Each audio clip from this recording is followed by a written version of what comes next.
اللہ رب العالمین کے پیارے محبوب محمد کریم صلی اللہ علیہ وآلہ وسلم ارشاد فرماتے ہیں کہ جو بندہ اللہ رب العالمین کی طرف رجوع نہیں کرتا، اللہ رب العالمین سے دعا نہیں مانگتا، اللہ وحدہ لا شریک اس بندے سے ناراض ہو جاتا ہے۔ چونکہ اللہ رب العالمین کی ذات غنی ہے، اللہ رب العالمین ہی ہر چیز کو عطا کرنے والا ہے، اللہ رب ذوالجلال مشکلات کو حل کرنے والا ہے، اللہ رب العالمین بیماروں کو شفا دینے والا ہے، اللہ رب العالمین بھوکوں کو کھانا کھلانے والا ہے، اللہ رب العالمین بے لباس لوگوں کو لباس عطا فرمانے والا ہے، اللہ رب العالمین نیچے لوگوں کو اوپر اٹھانے والا ہے، اللہ رب العالمین اپنے بندوں پر رحم و کرم فرمانے والا ہے۔ تو بندے کو چاہیے کہ رب ذوالجلال سے اس کی رحمت مانگے، بندے کو چاہیے کہ رب ذوالجلال سے اس کی رضا مانگے، بندے کو چاہیے کہ رب ذوالجلال کی بارگاہ سے رزق طلب کرے، بندے کو چاہیے کہ رب ذوالجلال کی بارگاہ سے شفا طلب کرے، بندے کو چاہیے کہ رب ذوالجلال کی بارگاہ سے اپنی حاجات طلب کرے۔ وہ قادر مطلق ہے، ہر وقت ہر چیز دینے پر قادر ہے۔ اللہ رب العالمین ظاہری اسباب کا محتاج نہیں، اللہ رب العالمین کسی دوسرے کی مدد کا محتاج نہیں، اللہ رب العالمین بے نیاز ہے۔ وہی رب فرماتا ہے اذا سألک عبادی، اے میرے حبیب صلی اللہ علیہ وسلم، جب آپ سے پوچھتے ہیں میرے بندے، انی میرے بارے میں، فإنی قریب، ان بندوں سے کہہ دیجئے کہ میں رب قریب ہوں۔ کہہ دو نا سبحان اللہ۔ میرے بندے آپ سے پوچھتے ہیں میرے بارے میں کہ میں کہاں ہوں، انہیں کہہ دیں کہ میں قریب ہوں۔ اجیب دعوت الداع، میں ان کی دعاؤں کو قبول کرتا ہوں، میں قبول کرتا ہوں۔ اجیب دعوت الداع، ان کے دعاؤں کو، اذا دعان، جب وہ مجھ سے دعا کرتے ہیں۔ کوئی وقت کی پابندی نہیں، کہہ دو نا سبحان اللہ۔ کسی بھی وقت رب ذوالجلال سے مانگو، رب ذوالجلال کی رحمت کے دروازے بندوں کے لیے کھلے ہوئے ہیں۔ یہ مخلوق کے ہاں کسی چیز کے، کسی مسئلے کے حل کے لیے وقت کی پابندی ضروری ہے۔ اگر آپ کسی آفیسر کے پاس جائیں گے تو اس کی آفس کے ٹائمنگ کی پابندی ضروری ہے، اس سے پہلے جائیں گے تو بھی کام نہیں ہوگا، آفس ٹائم ختم ہونے کے بعد جائیں گے تو بھی کام نہیں ہوگا۔ پھر اس آفس میں جو کام کرنے والا آفیسر ہے اس کے بیٹھنے کا بھی ایک اپنا انداز ہے، اپنا وقت ہے، کب آتا ہے کب جاتا ہے۔ جب وہ اپنے کرسی پر نہیں ہے تب بھی تمہارا کام نہیں ہوگا۔ وقت تو ہے آفس کا، لیکن وہ صاحب کرسی پر نہیں ہے، ڈیوٹی پر نہیں ہے، ابھی نہیں پہنچا۔ آپ جائیں گے تو ان کا پیون کہہ دے گا کہ صاحب نہیں آئے، ابھی انتظار کر لو۔ کبھی 10 بجے آتے ہیں، کبھی 12 بجے آتے ہیں، کبھی نہیں بھی آتے۔ وہ دنیا کا مشکل زدہ انسان اس آفیسر کے دروازے پر کھڑا رہتا ہے، کب آتا ہے؟ ایک معمولی سے کام کے لیے۔ لیکن اللہ رب العالمین اپنے بندے سے کہتا ہے اجیب دعوت الداع اذا دعان، تم جب بھی میری بارگاہ میں آؤ گے میری رحمت کو حاضر پاؤ گے، تم جب بھی میری بارگاہ میں پہنچو گے میری عطا کے دروازے تمہارے لیے کھلے ہوئے ہیں۔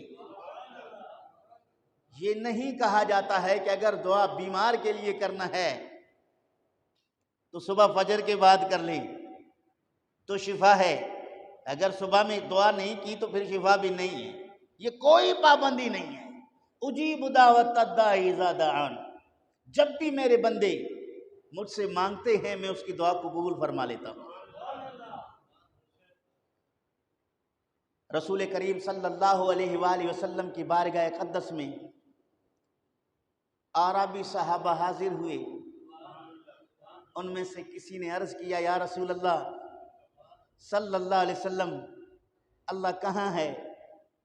اگر اللہ دور ہے تو ہم چلا چلا کر دعا کریں گے تاکہ ہماری آواز اللہ تک پہنچ پائے۔ نئے مسلمان تھے، ابھی اسلام کے عقائد سے انہیں بخوبی علم نہیں تھا، وہ یہی سمجھ رہے تھے شاید یہاں بھی قرب اور بعد کا مسئلہ ہے، دوری اور نزدیکی کا معاملہ ہے۔ انہوں نے پوچھا کہ اگر اللہ رب العالمین قریب ہے تو ہم آستہ سے دعا مانگیں گے۔ اس موقع پہ رب ذوالجلال نے فرمایا اذا سألک عبادی، اے میرے محبوب صلی اللہ علیہ وسلم، یہ سادے سیدھے دیہات کے رہنے والے میرے پیارے بندے کیونکہ تیرے غلام ہیں، اے محبوب جب یہ تیرے غلام بن گئے اب مجھے پیارے لگے، تیرے غلام بن گئے تو میرے پیارے بندے بن گئے۔ اذا سألک عبادی، یہ آپ سے پوچھتے ہیں میرے بندے، انی میرے متعلق کہ میں کہاں ہوں، فإنی قریب، انہیں بتا دیجئے کہ میں قریب ہوں۔ نحن اقرب الیہ من حبل الورید، انسان کا شہرگ اس سے دور ہے، اللہ رب العالمین کی رحمتیں اس سے زیادہ قریب ہیں، میں اللہ قریب ہوں۔ اجیبو دعوت الداع، جب بھی وہ مجھے پکارتے ہیں میں اس کے پکار کا جواب دیتا ہوں، یعنی جب بھی وہ مجھ سے دعا کرتے ہیں میں ان کی دعائیں قبول فرما لیتا ہوں۔ کوئی وقت کی پابندی نہیں ہے۔ پھر یہ بعض سر گھومے مولوی کیوں وقت کی پابندی لگاتے ہیں خام خواہ کی؟ جنازے کے بعد اگر کسی نے دعا کی تو ناراض ہو گئے، کیا پابندی ہے؟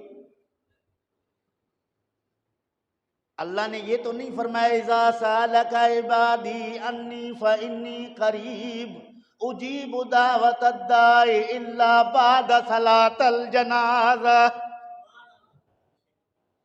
جب بھی مجھ سے دعا کرو گے میں تمہاری دعا قبول کروں گا لیکن جنازے کے بعد نہیں۔ کیا پابندی ہے رب ذوالجلال کی طرف سے؟ المطلق یجری علی اطلاقہ، مطلق تو ہمیشہ اپنے اطلاق پر جاری ہوتا ہے۔ اب اگر کسی وقت دعا کو ناجائز کہنے کا فتویٰ دینے والا، اس پر یہ شرعاً فرض ہے کہ وہ مقید کرے دلیل شرعی سے، کسی دوسری آیت سے بتا دے کہ اس وقت دعا مانگنا جائز نہیں ہے، یا مصطفیٰ کریم صلی اللہ علیہ وسلم کے حدیث سے دکھا دے کہ اس وقت دعا کرنا جائز نہیں ہے، پھر مقید ہو کر منع کیا جا سکتا ہے۔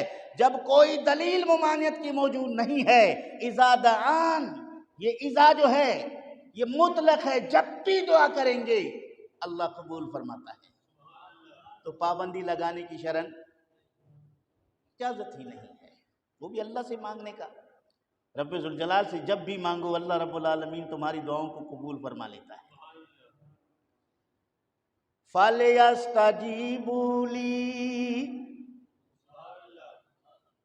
اے میرے پیارے بندے تو جب بھی مجھے کسی بھی مسئلے کے لیے عرض کرتا ہے میں رب ہو کر تیرے اس مسئلے کو حل کر دیتا ہوں۔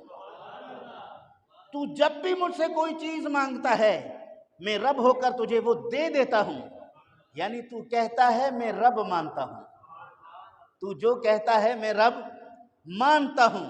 فَلْيَسْتَجِيبُوا لِي، چاہیے کہ پھر تم بھی میری بات مانو، تم بھی میرا کہا مانو۔ دوستی کا تقاضا یہی ہے نا، اگر اللہ رب العالمین تمہاری دعائیں قبول فرما کے تمہیں عطا فرما دیتا ہے، تمہاری بات مان کر تمہیں وہ چیز مل جاتی ہے رب ذوالجلال کی بارگاہ سے، پھر رب فرماتا ہے فَلْيَسْتَجِيبُوا لِي، تمہیں چاہیے کہ میرا حکم مانو۔ وَلِيُؤْمِنُوا بِي، اور مجھ پر یقین رکھو، تاکہ تم راہ ہدایت کو پا سکو۔ پتہ چلا کہ دعا رب ذوالجلال سے ہر وقت کیا جائے، اللہ رب العالمین اس دعا کو قبول فرما لیتا ہے، وقت کی پابندی نہیں ہے۔ البتہ بعض اوقات میں دعا قبول ہونے کی بشارت مصطفیٰ کریم صلی اللہ علیہ وسلم نے دی ہے۔ ویسے جب جی چاہے دعا مانگو، کوئی پابندی نہیں، لیکن کچھ ایسی گھڑیاں ہیں رحمت والی کہ جب تم ان گھڑیوں میں رب ذوالجلال سے دعا مانگو کہ وہ دعا کبھی رد ہوتا ہی نہیں۔ یہ بشارتیں البتہ حدیث میں ضرور ملتے ہیں، لیکن یہ کہیں نہیں کہ اس وقت نہیں مانگنا، رب ذوالجلال تمہاری دعا قبول نہیں فرماتا، کیونکہ اللہ رب العالمین نیند سے پاک ہے، اونگ سے پاک ہے، غفلت سے پاک ہے، کمزوری سے پاک ہے، اور ضروریات ذاتی سے پاک ہے۔ چونکہ کام نہ کرنے کے یہی عذر ہوتے ہیں، بیمار ہو گیا تو دفتر میں نہیں ہے، کام نہیں ہوگا، نیند آ گئی تو کسی کا کچھ نہیں سنا جائے گا، کام نہیں ہوگا۔ اللہ تعالیٰ جل شانہ ان تمام کمزوریوں سے پاک ہے، اس وجہ سے رب ذوالجلال کے ہاں وقت کی پابندی نہیں، جب بھی مانگو رب ذوالجلال کی بارگاہ سے تمہیں دعائیں مل جاتی۔ ایک مسئلہ۔ دوسری آیت میں اللہ رب العالمین نے فرمایا ادعونی، مجھ سے مانگو، تضرعا وخفیہ، گڑ گڑاتے ہوئے، عاجزی اور انکساری سے مجھ سے دعا مانگو۔ یہاں بھی اللہ رب العالمین نے دعا مانگنے کا حکم ارشاد فرمایا، اور دعا مانگنے والوں کی رب ذوالجلال نے تعریف کی ہے۔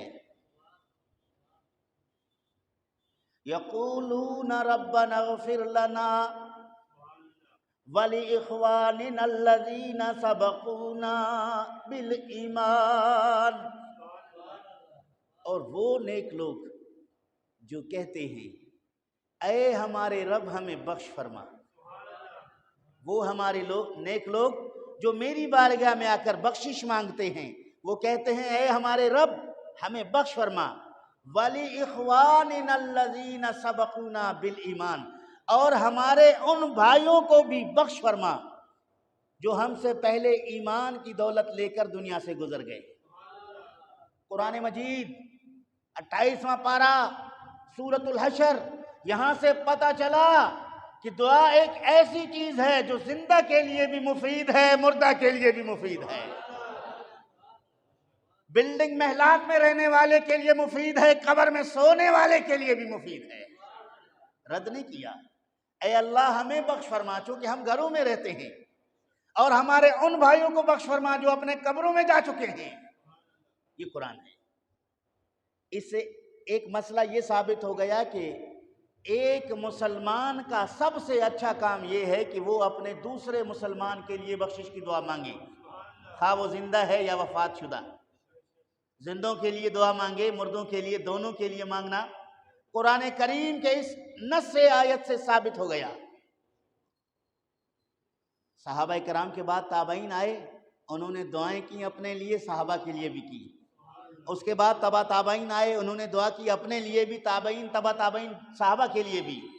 اور آج کے مسلمان آدم علیہ السلام سے لے کر اب تک جتنے مسلمان دنیا میں ہیں یا دنیا سے جا چکے ہیں، ان کے لیے بخشش کی دعا کرتے ہیں، قرآن مجید کی نص سے ثابت ہے۔ فرمایا وَلَا تَجْعَلْ غِلًّا لِلَّذِينَ آمَنُوا، اور اے ہمارے رب جو نیکوکار مسلمان اس دنیا سے جا چکے ہیں، ان کے لیے ہمارے دلوں میں بغض اور کینہ پیدا نہ فرما۔ جو دنیا سے جا چکے ہیں اب ہمیں ان سے بغض اور کینہ نہیں رکھنا چاہیے، وہ اپنے اعمال کو لے کر رب ذوالجلال کی بارگاہ میں حاضر ہو گئے، انہوں نے اچھا کیا، جو کیا وہ اللہ رب العالمین کے ہاں حاضر ہیں۔ اب رب جانے، رب کا بندہ جانے، ہم ان کے بارے میں اپنے دلوں میں کینہ اور بغض نہیں رکھیں گے، بلکہ ہم ان کے بارے میں اللہ کی بارگاہ میں عرض کریں گے کہ انہیں بخش فرما دے جو ایمان کی دولت کے ساتھ لے کر گئے۔ ہاں، ایک شخص کے لیے دعا مانگنا جائز نہیں ہے۔ سنو قرآن سناؤ، فرمایا ما کان للنبی والذین آمنوا ان یستغفروا للمشرکین ولو کانوا اولی قربا۔ نبی کے لیے جائز نہیں ہے، ایمان والوں کے لیے بھی جائز نہیں ہے۔ نبی کو بھی زیب نہیں دیتا، ایمان والوں کو زیب نہیں دیتا کہ اس شخص کے لیے بخشش کی دعا کریں جو کفر اور شرک کی حالت میں مر گیا۔ اب جو مولوی کہتے ہیں کہ دعا سے کچھ نہیں ہوتا، اب کسی وفات شدہ کے لیے کیوں دعائیں کرتے ہو؟ ہمارا ان سے سوال ہے کہ جو وفات شدہ مسلمان دنیا سے چلا گیا ہے، کیا تو اس کو مشرک سمجھتا ہے؟ کیا تو اس کو کافر سمجھتا ہے؟ اگر مشرک اور کافر سمجھتا ہے تو پھر اس کے لیے کوئی دعا کا فائدہ نہیں۔ اگر اس کو مومن مسلمان سمجھتا ہے تو قرآن کہتا ہے یقولون ربنا اغفر لنا وَلِإِخْوَانِنَا الَّذِينَ سَبَقُونَا بِالْإِيمَانِ۔ معلوم ہوا کہ جو سبقت ایمان لے کر دنیا سے گئے ہر مومن کے لیے دعائے مغفرت جائز، لیکن جو کفر اور شرک کے ساتھ دنیا سے چلا گیا اس کافر مشرک کے لیے دعائے بخشش، ہاں جب زندہ ہے اس کے لیے دعا جائز ہے۔ کافر مشرک دنیا میں زندہ ہے، اس کے لیے ہدایت کی دعا جائز ہے، اس سے مصائب کے دور کرنے کی بطور انسانی ہمدردی کے جائز ہے۔ کسی کافر کے لیے اگر کہہ دیا جائے کہ یہ اس مرض مصیبت سے اسے اللہ نجات عطا فرما دے، جائز ہے، لیکن جب مر گیا ہے کافر کفر کی حالت میں، اب اللہ رب العالمین کی بارگاہ میں اس کی بخشش کے لیے دعا جائز نہیں ہے۔ کیوں؟ فرمایا ان اللہ لا یشرک ان اللہ لا یغفر ان یشرک بہ ویغفر ما دون ذلک لمن یشاء۔ بے شک اللہ معاف نہیں فرمائے گا اس کو جو مشرک ہو کر مرا، اس کے علاوہ اللہ جس کو چاہے گا بخش فرما دے گا۔ کافر اور مشرک کی بخشش نہیں ہے، اس کے علاوہ جس کے لیے بخشش کی دعا مانگو گے جائز ہے۔ اس لیے خودکشی کا جو موت ہے، خود سے اپنے آپ کو قتل کرنے کا جو معاملہ ہے، اگرچہ یہ حرام ہے، اگرچہ ایسا شخص اللہ رب العالمین کے غضب میں گرفتار ہے، اگرچہ ایسے خودکشی حرام موت مرنے والے کو جہنمی کہا گیا ہے، تاہم کفر اور شرک کی حالت میں نہیں مرا، اس کا نماز جنازہ پڑھنا بھی جائز ہے، اس کے لیے بخشش کی دعا کرنا بھی جائز ہے۔ نماز جنازہ پڑھنا بھی جائز اور اس کے لیے بخشش کی دعا مانگنا بھی جائز ہے، چونکہ حرام موت مرنا یہ گناہ کبیرہ ضرور ہے، کفر نہیں ہے، تو ہر گناہ کبیرہ کرنے والے شخص کے لیے بخشش کی دعا جائز۔ ہاں البتہ فقہائے احناف نے لکھا ہے کہ ڈاکو ڈکیتی کے دوران مارا جائے، ڈاکو ڈکیتی کے دوران مارا جائے تو بطور عبرت کے اس کے نماز جنازہ پڑھنا جائز نہیں ہے۔ فقہ حنفیہ کے معتبر ترین کتابوں میں یہ فتویٰ درج ہے۔ ڈکیتی کے دوران مر گیا ہے، ڈکیتی کے دوران نہیں مرا، ڈاکو تھا مشہور، مرا ویسے اپنے موت، تو اس کا جنازہ بھی جائز ہے، اس کے لیے بخشش کی دعا مانگنا بھی جائز ہے۔ ایک دوسرا، اس شخص کا نماز جنازہ پڑھنا جائز نہیں ہے جو اپنے والد کا قاتل ہو یا اپنی ماں کا قاتل ہو، استغفر اللہ، تو اس کا جنازہ بھی پڑھنا جائز نہیں ہے، چونکہ ماں باپ انتہائی مکرم اور معظم شخصیات ہیں، اس کا قاتل ہو گیا ہے تو اب اس کا نماز جنازہ نہیں پڑھیں گے۔ یہ مسئلے اس لیے بتا رہا ہوں کہ بسا اوقات مولویوں پہ خام خواہ لوگ ناراض ہو جاتے ہیں، وڈیرے کہ جنازہ پڑھنے سے نورانی مسجد کے خطیب نے منع کر دیا ہے۔ بھائی خطیب نے منع نہیں کیا، شریعت کے کچھ قاعدے قواعد ضابطے قانون ہوا کرتے ہیں، اس کو سمجھو۔ اگر کسی کے جنازہ نماز پڑھنے سے اگر امام نے انکار کیا ہے تو ناراض نہ ہو جاؤ۔ محترمہ بے نظیر بھٹو کے حادثہ پر جگہ جگہ گلی گلی میں غائبانہ نماز جنازہ پڑھانے کے لیے اس کے لوگ سیاسی دکانداری چمکانے کے لیے مسلح بچھا کے لگ گئے۔ کسی صاحب نے مجھے فون کیا کہ محترمہ کا نماز جنازہ غائبانہ ہے، آپ تشریف لائیں۔ میں نے منع کر دیا۔ میں نے کیا کہا؟ بخشش کی دعا تو مانگیں گے، جنازے کی نماز نہیں پڑھیں گے، چونکہ جنازے کی نماز کے لیے میت کا حاضر ہونا ضروری ہے، ایک مسئلہ۔ دوسرا، اگر میت پر ان کے ورثاء نے نماز جنازہ پڑھ لی ہے تو دوبارہ اس نماز جنازہ کا اعادہ بھی نہیں، جنازہ ایک مرتبہ، ہاں 2 یا 3 مرتبہ اس صورت میں ہے جب اس کے حقیقی وارث جو ہیں ابھی انہوں نے نماز نہیں پڑھے، حقیقی گھر کے افراد نماز نہیں پڑھے، محلے والوں نے پڑھ لیا، کسی پردیس میں انتقال ہو گیا، وہاں کے دوستوں نے اس کا نماز جنازہ پڑھ لیا، پھر اس کا جنازہ اس کے گاؤں، اس کے محلہ، اس کے گھر پہنچا، اب گھر کے افراد کو اجازت ہے کہ وہ اس کا جنازہ پڑھیں گے کیونکہ وہ ولی ہیں، انہیں اختیار ہے، دوسرے دوبارہ اعادہ نہیں کریں گے۔ اگر گھر والوں نے پڑھ لیا ہے، جنازہ ختم ہو گئی ہے، تو محلے والے لوگوں کو دوبارہ جنازہ پڑھنے کی اجازت نہیں ہے، دوبارہ انہیں بخشش مانگنے کی اجازت ہے۔ حضرت علی شیر خدا رضی اللہ تعالیٰ عنہ چند ساتھیوں کے ساتھ جنازے میں شریک ہوئے، نبی کریم صلی اللہ علیہ وسلم نے جنازہ پڑھ کے فارغ ہو چکی، حضرت علی کرم اللہ وجہ الکریم نے بارگاہ رسالت مآب صلی اللہ علیہ وسلم میں عرض کیا، یا رسول اللہ صلی اللہ علیہ وسلم، ہم چند افراد نے نماز جنازہ میں شریک نہ ہو سکے، ہم چاہتے ہیں ان کا نماز جنازہ پڑھائیں، ہمیں اجازت ہے؟ نبی کریم صلی اللہ علیہ وسلم نے فرمایا کہ نہیں، نماز جنازہ تو ہو چکی ہے، اب اپنے بھائی کے لیے بخشش کی دعا مانگو۔ اب کیا کرو؟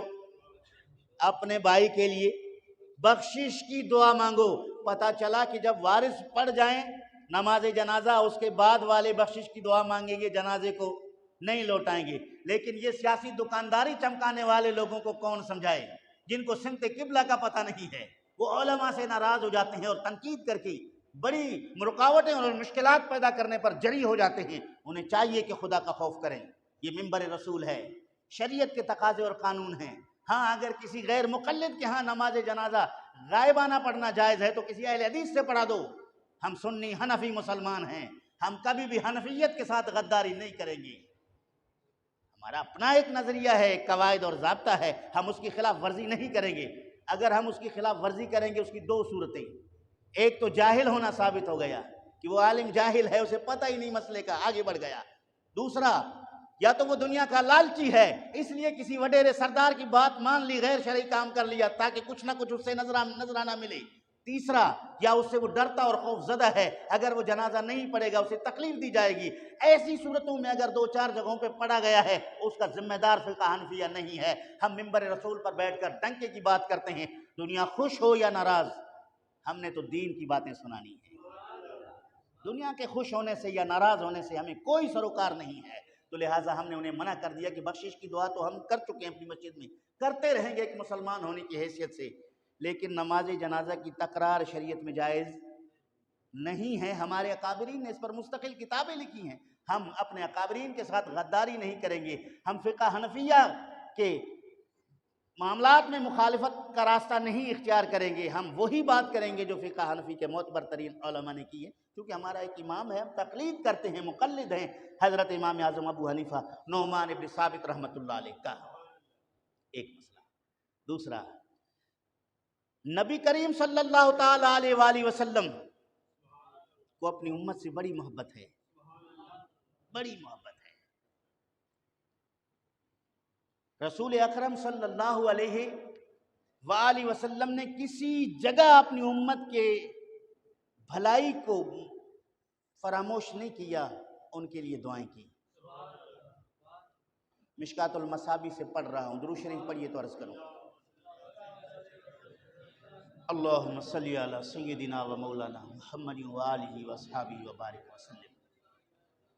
حضرت عبداللہ ابن عمر ابن عاص رضی اللہ تعالیٰ عنہ راوی ہیں، فرماتے ہیں ان نبی صلی اللہ علیہ وسلم، بے شک رسول کریم صلی اللہ علیہ وسلم تلاوت کی قول اللہ رب العالمین کے قول کو فی ابراہیم، جو حضرت ابراہیم علیہ السلام کا قول ہے، جس کو اللہ نے قرآن مجید میں آیت بنا کر نازل فرمایا، مصطفیٰ کریم صلی اللہ علیہ وسلم نے اس کی تلاوت کی۔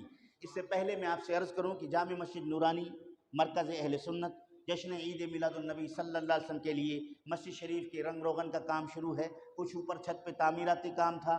آپ تمام احباب اس میں بڑھ چڑھ کر حصہ لیں، مسجد شریف کو تعمیر کرنے میں اپنا عملی ثبوت دیں اور محبت کا اظہار کریں، اللہ رب العالمین کے گھر کو آباد کرنے میں کبھی پیچھے نہ ہٹیں۔ تو میں عرض یہ کر رہا تھا، ان عبداللہ ابن عمر ابن عاص رضی اللہ تعالیٰ عنہ ان النبی صلی اللہ علیہ وسلم تلا قول اللہ فی ابراہیم رب انہن اضللن کثیرا من الناس فمن تبعنی فانہ منی۔ حضرت ابراہیم علیہ السلام نے کہا ہے میرے رب، بہت سارے بندوں نے گمراہی کا راستہ اختیار کیا اور جس نے میری تابعداری کی وہ میرا ہے، جس نے میری تابعداری کی وہ میرا ہے۔ وقال عیسیٰ ان تعذبہم فإنہم عبادک فإن تعذبہم فإنہم عبادک فرفع یدیہ۔ حضرت عیسیٰ علیہ السلام نے اللہ رب العالمین کے بارگاہ میں عرض کیا کہ الہ العالمین یہ تیرے بندے ہیں، اگر چاہے تو انہیں عذاب دے، تیرے بندے ہیں، عذاب دے گا تو بندے تیرے ہیں۔ حضرت عیسیٰ علیہ السلام نے یہ کہا، فقال اللہم امتی امتی۔ نبی کریم نے یہ دونوں آیتیں تلاوت کرنے کے بعد اللہ رب العالمین کی بارگاہ میں عرض کیا، اے اللہ میری امت میں میری امت، وبکا۔ پھر آپ رونے لگے، پھر آپ اللہ کیا جہنم اب بھی نہ سرد ہوگا، اللہ کیا جہنم اب بھی نہ سرد ہوگا، رو رو کے مصطفیٰ نے دریا بہا دیے، رو رو کے مصطفیٰ نے دریا بہا دیے ہیں۔ نبی کریم صلی اللہ علیہ وسلم رونے لگے۔ فقال اللہ تعالی یا جبریل، اللہ رب العالمین نے فرمایا کہ جبریل اذهب الى محمد صلی اللہ علیہ وسلم، اے جبریل محمد صلی اللہ علیہ وسلم کی بارگاہ میں حاضر ہو جاؤ، فاسألہ، اور نبی کریم صلی اللہ علیہ وسلم سے پوچھو، ما یبقی ہے، کس چیز نے انہیں رلا دیا ہے، کس چیز کی وجہ سے وہ رو رہے ہیں۔ اے جبریل جاؤ میرے محبوب کی بارگاہ میں اور میرے حبیب سے پوچھو کس چیز کے متعلق رو رہے ہیں۔ حدیث کے کلمات ہیں کہ اللہ رب العالمین جانتا ہے، لیکن اس جاننے کے باوجود جبریل کو بھیج کر رسول کریم صلی اللہ علیہ وسلم سے پوچھواتا ہے کہ یہ کیوں، کس وجہ سے رسول کریم صلی اللہ علیہ وسلم روتے ہیں، کیا وجہ ہے، کیا غم ہے۔ فقال بما قال، جبریل نے رسول کریم کی خدمت میں آ کر عرض کیا، حضور نے وہی بات کی جو امت کے متعلق آپ کے دل مبارک رنجیدہ ہیں، کہ حضرت ابراہیم علیہ السلام نے صرف تابعداروں کو اپنا کہا، عیسیٰ علیہ السلام نے کہا تیرے بندے ہیں، عذاب دیں تیری مرضی، بخش دیں تیری مرضی، لیکن اے اللہ میں تو اپنی امت کی بخشش ہی چاہتا ہوں، نہ ان سے بیزار ہوتا ہوں کہ یہ میرے جو ہیں وہ ہیں باقی نہیں ہیں، یہ بات بھی نہیں کرتا، اور یہ بات بھی نہیں کرتا کہ تیرے بندے انہیں عذاب دے، میں تو اللہ یہ عرض کرتا ہوں اے اللہ میری امت پہ رحم فرما، میری امت کی بخشش فرما۔ یہ فرمانے کے بعد روئے۔ اس کے بعد جبریل علیہ السلام کو رب ذوالجلال نے فرمایا، فقال لجبریل اذهب الى محمد فقل انا سنردیک فی امتک، اے جبریل محمد عربی کی بارگاہ میں جا کر انہیں کہہ دیجئے، اے میرے حبیب صلی اللہ علیہ وسلم ہم آپ کو آپ کی امت کے بارے میں خوش رکھیں گے، آپ کو راضی رکھیں گے۔ وَلَسَوْفَ يُؤْتِيكَ رَبُّكَ فَتَرْضَىٰ، آپ کو آپ کا رب اتنا عطا کرے گا کہ آپ راضی ہو جائیں گے۔ خدا کی رضا چاہتے ہیں دو عالم، خدا چاہتا ہے رضا محمد، سب اللہ رب العالمین کی رضا چاہتے ہیں۔ رب ذوالجلال اپنے پیارے محبوب صلی اللہ علیہ وسلم کی رضا چاہتے ہیں۔ فرمایا وَلَا نَسُوءُكَ، اور تجھے تیری امت کے بارے میں غمگین ہونے نہیں دیں گے، غمگین ہونے نہیں دیں گے۔ مسلم شریف کے اندر حدیث موجود ہے، رسول کریم نے فرمایا کہ مجھے اللہ رب العالمین کے ذات کی قسم ہے، میں اس وقت تک راضی نہیں ہوں گا جب تک میرا ایک امتی جہنم میں ہوگا۔ جب امت کے ساتھ اتنی وفاداری ہے تو امت کو بھی چاہیے کہ رسول کریم صلی اللہ علیہ وسلم سے وفاداری کرے۔ فجر کی نماز میں گنتی کے لوگ ہیں، رسول کریم فرماتے قرۃ عینی فی الصلاۃ، نماز میں میری آنکھوں کی ٹھنڈک ہے۔ جب رسول کریم تمہارے لیے رب ذوالجلال کی بارگاہ میں رو کر بخشش کی دعائیں فرما لیتے ہیں، تم حضور کی آنکھیں ٹھنڈی نہیں کر سکتے نمازیں پڑھ کر؟ بولیں، حضور فرماتے ہیں میری آنکھوں کی ٹھنڈک نماز میں ہے، ہم خراٹیں لے رہے ہوتے ہیں، ظہر میں حاضر نہیں ہیں، مغرب عشاء میں حاضر نہیں ہیں، بعض ماشاءاللہ 12 مہینہ عیدوں پہ نظر آتے ہیں، بعض ایسے خوش نصیب ہیں وہ عیدوں پہ بھی نظر نہیں آتے، اور رسول کی امت ہے۔ حضور اکرم صلی اللہ علیہ وسلم کو خوش کرنا چاہتے ہو تو حضور کی خوشی حضور کی دین پر عمل کرنے میں ہے، حضور کی شریعت پر عمل کرنے میں ہے، حضور اکرم صلی اللہ علیہ وآلہ وسلم کی رضا، رسول کریم کی رضا، اللہ رب العالمین کی اطاعت اور فرما برداری میں ہے۔ تو ہمیں چاہیے کہ ہم نمازوں کی، بولیں، نمازوں کی کریں گے، سستی چھوڑیں گے۔ اللہ تعالیٰ توفیق عمل عطا فرمائے۔ سب دعا کرتے ہیں کہ ہم ناقص کمزور بندے ہیں، اللہ رب العالمین توفیق دے دے۔ آخری حدیث سنا کر میں اپنی جگہ لوں گا۔ حضرت عبداللہ ابن عباس فرماتے ہیں مل میت فی القبر کالغریق المتغوص، میت قبر میں ڈوبتے ہوئے شخص کی طرح ہے جو سمندر میں پانی کے گہرائی میں گر جائے اور وہ اپنے آپ کو کنارہ لگانے کے لیے ہاتھ پیر مارتا ہے، تنکے کا سہارا بھی ڈھونڈتا ہے۔ رسول کریم نے فرمایا کہ میت قبر میں اسی طرح ڈوبتے ہوئے فریادی کی طرح ہے جو غرق ہو کر فریاد کر رہا ہے، کبھی ہاتھ باہر نکال کے دکھاتا ہے، کبھی پیر باہر نکال کے دکھاتا ہے، کوئی ہے جو مجھے اس پانی کے تلاطم سے نکالے، میری زندگی بچ جائے۔ اسی طرح قبر میں جانے والا شخص بھی اسی طرح قبر میں اس فریاد ڈوبتے ہوئے شخص کی طرح فریادی ہے کوئی جو اس کو اللہ رب العالمین کے عذاب سے نجات دلوانے کی کوشش کرے۔ ينتظر دعوة تلحقه من اب او ام او اخ او صدیق، وہ قبر کے اندر انتظار کرتا ہے کس چیز کا؟ قبر کے اندر وہ منتظر ہے اپنے باپ کی دعا کا کہ ابا جان مجھے دعا کر دے، اپنی ماں کی دعا کا کہ میری ماں میرے لیے بخشش کی دعا کرے، اپنے بھائی کی دعا کا کہ میرے بھائی میرے لیے بخشش کی دعا کرے، اپنے دوست کی دعا کا شاید میرے دوست مجھے دعاؤں میں یاد رکھیں۔